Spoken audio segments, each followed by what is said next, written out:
Hello class 10th, welcome back to our channel science meter 10th। कैसे हैं आप सभी? तो आज हम डिस्कस करेंगे एक और नया सैम्पल पेपर जो आपके क्लास 10 सीबीएसई की ऑफिशियल वेबसाइट पर रिलीज हो चुका है साइंस का। अभी तक आपने डाउनलोड नहीं किया तो जल्दी से कर लो, बिकॉज इसके डिटेल्ड सॉल्यूशंस इस वीडियो में आपको पता लगेंगे एंड बहुत ही ईजी मैनर में, ईजी वे में मैं आपको एक्सप्लेन करूंगा कि इसका आंसर ये क्यों होना चाहिए।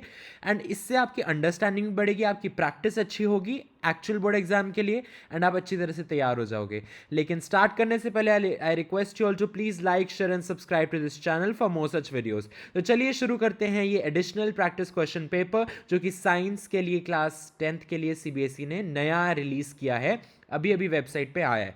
तो चलिए शुरू करते हैं सेक्शन ए के साथ। पहला क्वेश्चन क्या कह रहा है? बहुत ही easy, chemical reactions and equations. ये तो डायग्राम देखते ही हमें समझ में आ जाना चाहिए। जहां ऑक्सीडेशन रिडक्शन के बारे में हमने पढ़ा है वहां पे डायग्राम दिया हुआ था। विच of the following observations is correct for the above given experimental diagram? Clearly हमें पता लग रहा है यहाँ पे हमने कॉपर पाउडर लिया हुआ है यानी Cu, उसको हम हीट कर रहे हैं, ठीक है। तो हमें पता है जब कॉपर को हीट किया जाता है तब क्या बन जाता है? कॉपर रेड कलर से ब्लैक में कन्वर्ट हो जाता है। वो ब्लैक में क्यों कन्वर्ट होता है? क्योंकि ब्लैक कलर का क्या बन जाता है? कॉपर ऑक्साइड बन जाता है। बात समझ में आई?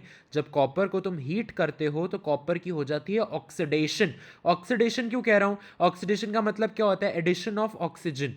अब देखो, कॉपर ऑक्साइड का फॉर्मूला क्या होता है? CuO, यानी एक ऑक्सीजन ऐड हो गई कॉपर के अंदर और CuO यानी कॉपर ऑक्साइड बना, तो यानी addition of oxygen is taking place, यानी ऑक्सीडेशन हुई है कॉपर की, जिसकी वजह से कॉपर ऑक्साइड बन गया। बात समझ में आई? सो यहां पे करेक्ट आंसर क्या होगा? अब ध्यान से सुनो, यहां पे आपको लग रहा होगा दो करेक्ट आंसर्स हैं। सबसे पहले रेड कलर्ड कॉपर, यहां पे भी रेड कलर्ड कॉपर है, इज ऑक्सीडाइज्ड टू ब्लैक। अच्छा नहीं नहीं, यहाँ आप एलिमिनेशन से भी कर सकते हो। आई थॉट यहाँ पे ब्लैक लिखा हुआ था। सो डेफिनेटली अगर आप इससे कंफ्यूजन हो रहे होगे, आपको कॉपर 2 ऑक्साइड या copper 1 oxide is the correct answer, but इतना हमें डीप में जाना ही नहीं। इतना आप समझ लो कॉपर रेड कलर का होता है, चलो वो तो सारे ऑप्शंस में ही है। अब कॉपर जो कि रेड कलर का है दैट इज गेटिंग ऑक्सीडाइज्ड, वो दो ऑप्शंस में है, इज ऑक्सीडाइज्ड ऑक्सीडाइज होके बन रहा है कॉपर ऑक्साइड, और वो ब्लैक कलर का होता है, यहाँ पे तो रेड है। So definitely option number D is the right answer. अब मैं क्या चीज कह रहा था कि फॉर एग्जाम्पल यहां पे ब्लैक लिखा होता, ब्लैक कलर्ड कॉपर ऑक्साइड, तब आप क्या करते? तब आपको इस चीज पे जाना पड़ता कि कॉपर 1 ऑक्साइड होगा आंसर या कॉपर 2 ऑक्साइड होगा। अब मैं आपको बताता हूं कि कॉपर ऑफ 1 कॉपर ऑफ 2 का मतलब क्या है। बेसिकली ये जो कॉपर एलिमेंट है ना, इसकी दो वैलेंसीज एग्जिस्ट करती हैं। सबसे पहली इसकी एक स्टेट होती है जिसमें 1 लूज कर सकता है इलेक्ट्रॉन्स, और दूसरी होती है कि ये दो इलेक्ट्रॉन्स भी लूज कर जाता है। तो इसीलिए इसकी दो वैलेंसीज होती हैं। कंबाइनिंग कैपेसिटी ऑफ कॉपर दो तरह की होती है, नंबर 1 एंड 2, ठीक है। तो अब मेरी बात ध्यान सुनो, ऑक्साइड मतलब ऑक्सीजन, ऑक्सीजन की तो वैलेंसी फिक्स्ड है, दैट इज 2, राइट। अब कॉपर ऑक्साइड का फॉर्मूला दो तरीके से बन सकता है वैसे, CuO एंड Cu2O। अब जो हमने पढ़ा है दैट इज CuO, वो कब बनेगा? जब कॉपर की भी दो वैलेंसी होगी, ऑक्सीजन की भी दो वैलेंसी होगी, क्रिस क्रॉस वाला मेथड जो क्लास 9th में हमने फॉर्मूलाज बनाने वाले टाइम सीखा था वो चलेगा, और 2 कैंसिल हो जाएगा, इसलिए CuO बचेगा हमारे पास। So definitely it has to be copper 2 oxide, यानी कॉपर की वैलेंसी 2, ऑक्सीजन की तो होती 2 है, दोनों आपस में कैंसिल हो जाएंगी। लेकिन अगर आप ये वाला कॉपर ऑक्साइड बना दोगे तो फॉर्मूला गलत हो जाएगा। क्यों? क्योंकि यहाँ पे कॉपर की वैलेंसी 1 है, ऑक्साइड की 2 होती है, तो 2 इधर जाएगा 1 इधर जाएगा, तो क्या बन जाएगा फॉर्मूला? Cu2O, जो कि गलत है। CuO has to be the formula, ठीक है। तो इसलिए D option is the right answer. आगे बढ़ते हैं जल्दी से। एक बैलेंसिंग पे क्वेश्चन है, iron plus water gives iron oxide plus hydrogen gas. तो अब ये क्लियरली मतलब देखते ही आपको समझ में आ जाएगा, आयरन यहाँ पे X है और यहाँ पे आयरन 3 है। सो डेफिनेटली यहाँ पे 3 आयरन के एटम्स होने चाहिए, क्योंकि left hand side right hand side according to law of conservation of mass होना चाहिए ट्रू। तो यानी B option is the right answer. X कितने होने चाहिए? 3 होने चाहिए, ठीक है, 3 एटम्स ऑफ आयरन। चलिए आगे बढ़ते हैं जल्दी से। Washing soda is hydrated, hydrated क्यों लिखा है? बिकॉज वॉशिंग सोडा का अगर आपको फॉर्मूला याद होगा क्या होता है? Na2CO3 dot 10H2O। तो वो 10H2 is basically the hydrated thing. Water of crystallization it is. तो यानी सोडियम कार्बोनेट हाइड्रेटेड फॉर्म में यानी डॉट 10H2O फॉर्म में वॉशिंग सोडा कहलाता है। क्या बात समझ में आई? तो यहाँ पे D option is the right answer. Fourth चलते हैं, the metal x does not react with cold water but floats on hot water with the formation of colorless bubbles. Which of the following represents metal X? तो यार दो ही metals हमने पढ़े हैं जो float करते हैं, इनमें से number one is magnesium, other one is calcium, so definitely C option is the right answer. चलिए जल्दी से आगे बढ़ते हैं फिफ्थ क्वेश्चन की ओर। Which of the following correctly represents X in the above chemical changes? अब ध्यान से सुनो, आपने पलेडियम प्लस H2 ये आपने पढ़ा है एडिशन रिएक्शन में, और एडिशन रिएक्शन में जनरली हम इथीन या प्रोपीन इन वाले पढ़ते हैं, एल्कीन्स को पढ़ते हैं, राइट। यहाँ पे इन्होंने एल्काइंस दे दिया, बट नहीं, आपकी एनसीईआरटी में क्लियरली मेंशन्ड है कि ये जो एडिशन रिएक्शन होता है ये अनसैचुरेटेड हाइड्रोकार्बन्स पे किया जाता है। अनसैचुरेटेड हाइड्रोकार्बन्स दो तरह के होते हैं, एल्कीन्स और एल्काइंस, दोनों अनसैचुरेटेड होते हैं। तो यहाँ पे उसने जान के एनसीईआरटी में ये नहीं दिया, लेकिन उसने एल्काइंस पूछ लिया, तो कुछ नहीं होगा आपको। इसलिए मेथड भी थोड़ा सा मैं बता देता हूँ। जब हाइड्रोजन ऐड होती है ना, तब इनमें से एक बॉन्ड टूट जाता है, ठीक है। अब आप ये नहीं कह सकते कि अनसैचुरेटेड है तो हमेशा सैचुरेटेड में कन्वर्ट होगा, ऐसा बिल्कुल भी नहीं होता।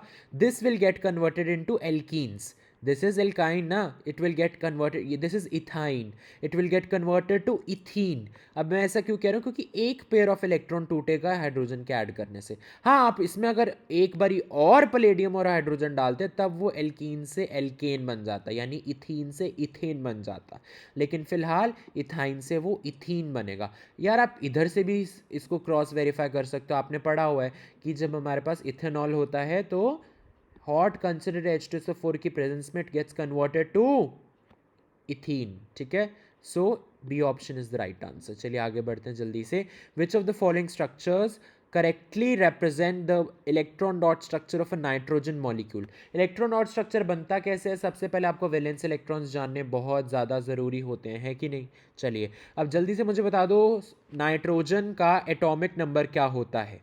7। Very good, 7 is the atomic number of nitrogen. तो अब बताओ इसकी इलेक्ट्रॉन डिस्ट्रीब्यूशन कैसे होगी? 2,5, यानी इसके वैलेंस शेल में 5 इलेक्ट्रॉन्स होंगे। तो अब मुझे बताइए, सबसे पहले ये वाला तो वैसे ही एलिमिनेट हो गया, बिकॉज इस वाले नाइट्रोजन के वैलेंस शेल में कितने इलेक्ट्रॉन्स हैं? 1 2 3 4 5 6, 6 हैं, तो ये तो वैसे ही एलिमिनेट हो गया। यहाँ पे कितने हैं? 1 2 3 4 5 6 7 8 9, ये भी एलिमिनेट हो गया। 1 2 3 4 5, ठीक है, ये हो सकता है आंसर। 1 2 3 4 5 ये भी आंसर हो सकता है। अब जो नाइट्रोजन का मॉलिक्यूल होता है, दो नाइट्रोजन एटम्स के बीच में कितने इलेक्ट्रॉन पेयर शेयर होते हैं? हमेशा एक ट्रिपल बॉन्ड बनता है, ट्रिपल बॉन्ड बनता है। क्यों ट्रिपल बॉन्ड बनता है? क्योंकि इस वाले नाइट्रोजन या कोई भी नाइट्रोजन लो, उसके वैलेंस शेल में होते हैं 5 इलेक्ट्रॉन्स। अगर उसे 3 इलेक्ट्रॉन्स और कहीं से शेयर होके मिल जाएं तो उसका ऑक्टेट यानी 8 इलेक्ट्रॉन्स पूरे हो जाएंगे आउटर मोस्ट शेल में, तो वो वही करना चाहेगा। तो ये वाला ये करेक्ट आंसर इज बी। क्यों? क्योंकि इस नाइट्रोजन के पास एक तो वैलेंस शेल 5 है, ठीक है, अब इसने यहाँ से 3 इलेक्ट्रॉन्स को शेयर किया ताकि इसका ऑक्टेट कंप्लीट हो जाए। क्या बात समझ में आई? तो B option is right answer. Seventh question की ओर अगर मैं बात करूं, अगेन आपको एक रिएक्शन दी है जिंक और H2SO4 के साथ, हमें पता है कौन सी गैस रिलीज होती है? H2 गैस रिलीज होती है। अब H2 गैस को कैसे हम आइडेंटिफाई करते हैं? H2 gas burns with a pop sound and the flame puts off, यानी वो खत्म हो जाती है। C option is the right answer.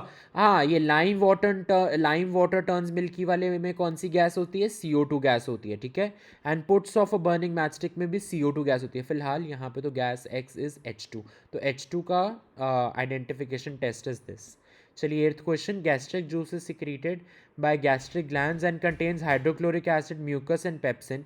Which activity will be affected in the absence of hydrochloric acid? अब हाइड्रोक्लोरिक एसिड का काम क्या होता है? मीडियम को एसिडिक बना देता है ताकि पेप्सिन अपना काम कर सके, और पेप्सिन का काम होता है digestion of proteins.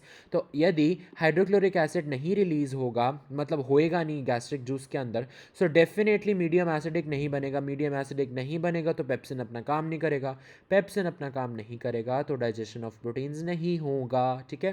Next, Rajesh notice that a potted plant kept in the window of his room shows bending towards sunlight. This could be due to अब ये मैंने जो इससे पिछले चैनल पे वीडियो आई है उसके अंदर मैंने मोस्ट इंपॉर्टेंट टॉपिक्स डिस्कस किए थे, और इस क्वेश्चन पेपर के अंदर सारे क्वेश्चंस ऑलमोस्ट उन टॉपिक्स से हैं। आपने अभी तक नहीं देखा तो ज़रूर देखना है, इस चैनल पे अवेलेबल है। लेकिन मैं बता दूं उसके अंदर भी मैंने डिस्कस किया था कि क्यों एक plant it appears to bend towards the light, क्योंकि जिस साइड पे लाइट आती है ऑक्सीजन वहाँ सिंथेसाइज होता है, oxygen gets diffused to the shady side के सेल्स ज़्यादा लंबे हो जाते हैं, इस वजह से ज़्यादा ग्रोथ पाई जाती है in the region that is away from the light and due to diffusion of oxygen hormone, यानी B option is the right answer. क्योंकि उस शेडी रीजन में ज़्यादा ग्रोथ होती है, मोर ग्रोथ होती है, तो वो भारी हो जाता है एंड दूसरी साइड बाहर आ जाता है, उस वजह से ऐसा लगता है कि plant is appearing to bend towards the light.